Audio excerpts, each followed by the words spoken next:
Bəs deyirdim məni teatra, konsertə apar.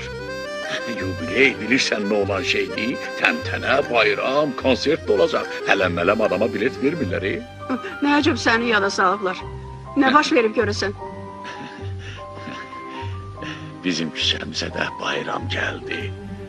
Ceyin, mənim qara kostyumumu ütülə.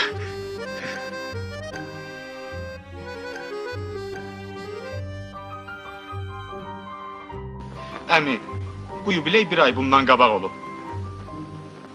Kimsə sizinlə zarafat edeyim.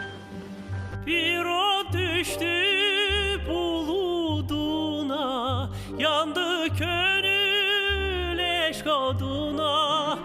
Bir o düştü buluduna, yandı gönül eşk oduna. Kaldım hicran umuduna, ey kırılan şüşe gönül. Kaldım hicran umuduna, ey kırılan şüşe gönül.